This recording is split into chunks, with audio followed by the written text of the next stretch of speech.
इंतजार किया कि बेटा गया वो भी लौट कर नहीं आया, घोड़ा गया वो भी लौट कर नहीं आया। तो एक बेटा जो असमंजस था ना, राजा सगर ने मुझको भेजा, बेटा देखो वो घोड़ा कहाँ रह गया और तुम्हारे भाई कहाँ रह गए। अब जैसे भैया बेटा चला असमंजस ढूंढने के लिए, कपिल मुनि की कुटिया के सामने जैसे पहुंचा तो देखा राख की ढेरी लगी हुई है, हड्डियों के ढेर। हाथ जोड़ करके पूछा, बाबा प्रणाम। बाबा इधर हमारे भैया लोग आए थे, आपने देखा? कौन भाई? कितने थे? हमारे 60,000 भाई थे। कपिल मुनि बोले, ये तुम्हारे 60,000 भाइयों का देहांत हो गई का सब मरे पड़े, ले जाओ हड्डियों को। असमंजस रोने लगे, क्योंकि भाई का मरना सबसे बड़ा दुखदाई होता है।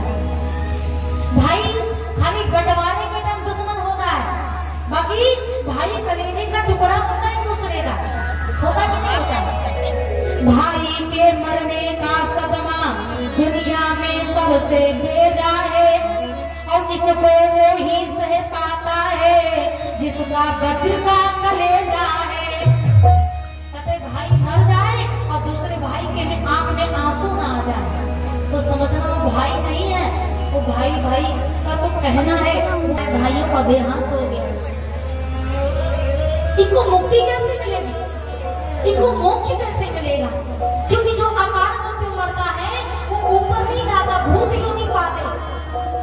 हमारे भाई का तारण कैसे होगा? कपिल मुनि ने कहा, जब इस धराधाम पर गंगा जी आएगी ना, तब तुम्हारे भाइयों का उद्धार हो जाएगा। असमंजस बोले, गुरु जी कैसे गंगा जी को लाया जाए, कहाँ है गंगा जी? कपिल मुनि ने कहा, गंगा जी को लाने वाला तुम्हारा प्रपौत्र पैदा होगा, जो गंगा जी को लाएगा। ब्रह्मा जी के कमंडल में गंगा जी, उनको लाने वाला तुम्हारा प्रपौत्र। असमंजस जी चले आए, समय व्यतीत हुआ। सगर का बेटा असमंजस, असमंजस का बेटा अंशुमान, अंशुमान का बेटा दिलीप, और दिलीप के बेटे जब भगीरथ पैदा हुए ना, तब किसी ने कहा कि तुमको गंगा जी को लाना है। तो भागीरथ ने गंगा जी को लाने के लिए 12 वर्षों तक तपस्या किया है। तो गंगे मैया की जय, आप लोग जयकारा जोर से लगाया करो।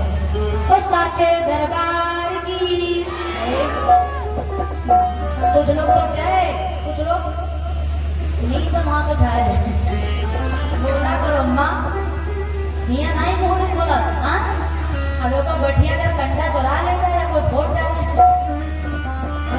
पार्टी करो तो मुंह बहुत जोर पड़ता है। यहाँ भी बोला तो मेरी माँ, यहाँ पर बोलोगी ना तो भगवान के चरणों में अरदास लगेगा। तो आप लोग भी बोलो, तो बालाजी महाराज की, साक्षी दरबार की। जैसे बैठे हो ना बड़े अच्छे लग रहे हो, बहुत अच्छे, वेरी नाइस। तो भागीरथ ने कितने वर्ष तपस्या किया? 12 वर्ष तक।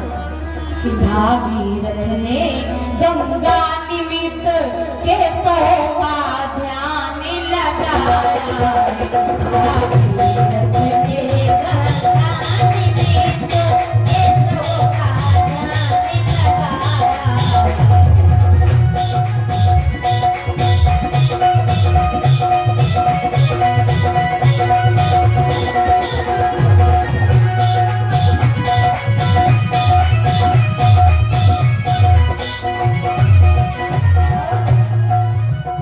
भागीरथ ने गंगा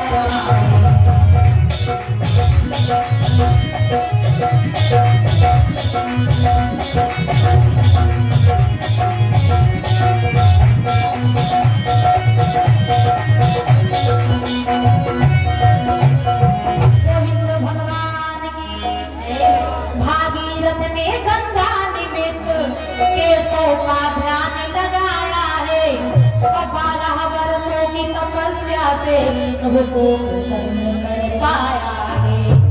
12 वर्षों तक कठिन तपस्या किया, ब्रह्मा जी प्रसन्न हो गए, बेटा वरदान मांगो। ब्रह्मा जी से हाथ जोड़ करके भगीरथ ने कहा, प्रभु मैंने सुना है कि आपके कमंडल में गंगा जी, आप गंगा जी को स्मृति लोक में छोड़ दीजिए। ब्रह्मा जी ने गंगा जी से कहा, बेटी गंगे तुम्हें मृत्यु लोक जाना पड़ेगा। गंगा मैया मुस्कुरा के बोले, हमको संभालेगा कौन वहां? भगीरथ भोले बाबा की प्रार्थना की, भोले बाबा को बुलाया। भोले बाबा गंगा जी को रोक ले। अब गंगा जी ने जैसे भोले बाबा को देखा, बड़ी जोर मुस्कुराई। अब बोले, पिताजी कि भोले बाबा का इनमें कहा दम है? भोले बाबा को आया गुस्सा, और मारे गुस्सा के अपनी जटाओं को खोला। और ब्रह्मा जी से कहा, ब्रह्मा जी आप छोड़िए गंगा जी को। ब्रह्मा जी ने अपने कमंडल से गंगा जी की धार को छोड़ा। आई कहा? भोले बाबा की जटाओं में। और भोले बाबा ने अपने बालों का इतना टाइट मुरैठा बांधा, इतना टाइट बांधा कि 1 साल तक गंगा मैया अंदर रास्ता ढूंढते रहे, हम जाए कहाँ?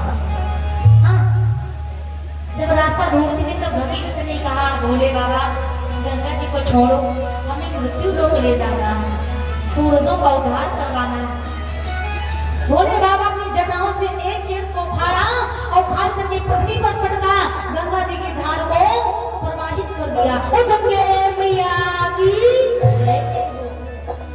अब आगे आगे भागीरथ, पीछे पीछे गंगा मैया लहराती जा रही है। भागीरथ बड़ा खुश है, हमारे पूर्वजों का उद्धार हो जाएगा। लेकिन जैसे गंगा मैया आगे यानी बढ़ी तो एक बहुत बड़े पहाड़ ने रोक लिया। रास्ता बंद है, अब गंगा जी निकले कैसे? भागीरथ से कहे, भागीरथ इंद्र के पास चले जाओ। ऐरावत हाथी गया, पहाड़ को तोड़ दे तब हम आगे बढ़े। ऐरावत हाथी के पास इंद्र जी गए, बोले भैया चलो थोड़ा पहाड़ तोड़ दो, चल करके गंगा जी ने बुलाया। तब ऐरावत हाथी बोला, मैं पहाड़ तो तोड़ दूंगा, लेकिन गंगा हमसे शादी कर ले तब हम पहाड़ तोड़ देंगे। ब्याह कर ले, अच्छा दूसरे के ब्याह फेंका, दूसरे को ले ले, पता करे कि ना करे। भागीरथ बेचारे वापस चले जाए। गंगा जी से बोले, माँ वो दुष्ट कहता गंगा हमसे शादी कर ले तब पहाड़ तोड़ूंगा। गंगा मैया को आया क्रोध, अरे जा भागीरथ, ऐरावत से कह दो कि हम 3 धक्के मारूंगी, और 3 धक्के खा करके अगर वो गिरता नहीं है तब हम विवाह कर लेंगे, और अगर गिर गया तो पहाड़ उसको तोड़ना पड़ेगा। भागीरथ आए, ऐरावत से बोले, भैया 3 धक्का खाए गए हो, शादी हो जाएगी। ऐरावत बोला, 3 धक्का का जब 75 धक्का मारो, हम गिरने वाले नहीं। तो फिर चलो।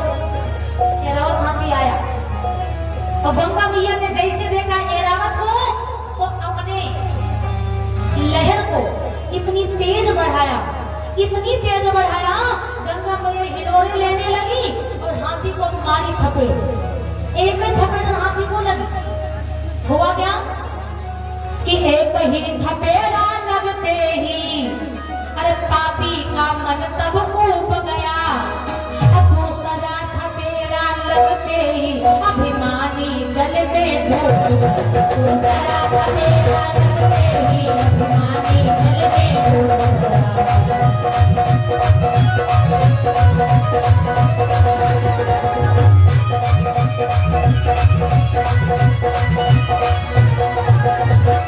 एक ही थपेड़ा लगते ही पापी का मन तब ऊब गया, और दूसरा थपेड़ा लगते ही अभिमान जल में डूब गया। 3 धक्के लगे क्या? धक्का एक ही पहले माया, अब हाथी घबराया, और जैसे दूसरा थपेड़ा लगा तो बेचारा मोहरा गिर गया। बचाओ बचाओ भैया, अब हम पहाड़ तोड़ देंगे, भैया हम हमसे शादी नहीं करेंगे। गंगा मैया ने जैसे देखा ऐरावत झुक गया, धार को अपने रोका, ऐरावत ने पहाड़ को तोड़ा, और पहाड़ तोड़ते ही माता गंगा जी आगे बढ़ी। तो जम्मू ऋषि जी तो कमांडर मंडल सब बड़े बड़े चली गए, कमांडर मंडल। जम्मू ऋषि जी ने गंगा जी को चुल्लू में भरा भर के पी गए। भक्त पीछे था कि गंगा कहाँ गई थी, गंगा बाबा पेट में चली गई। ऐसे सत्संग जो गंगा जी को पी गए, प्रार्थना करने पर जम्मू ऋषि जी ने गंगा जी की धार को, जंघा को फाड़ा और गंगा जी की धार को प्रवाहित किया। भक्तों, अब भगीरथ गंगा जी को लेके आए, अपने पूर्वजों की अस्थियों को गंगा जी में विसर्जित करते हैं, अपने पूर्वजों का उद्धार करवाते हैं। एक बार सभी भक्त दोनों हाथ उठा करके जयकार लगाएंगे, भगवान की जय हो, गंगे मैया की जय हो। भक्तों, इस प्रकार से इस मृत्यु लोक में माता गंगा जी का आगमन हुआ।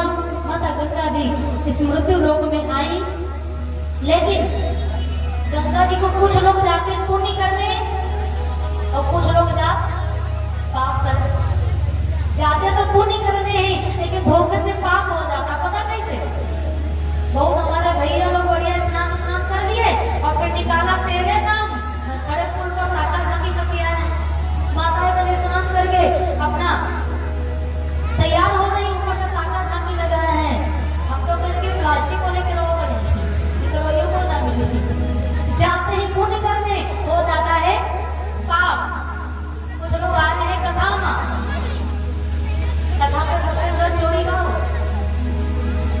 चप्पल है, गोविंद हमारी चप्पलें को तो बैठी हो वो उठा के ले जाए। तो गोविंद भगवान की जय हो। आते तो पुण्य करने हैं, लेकिन धोखे से हो जाता है पाप।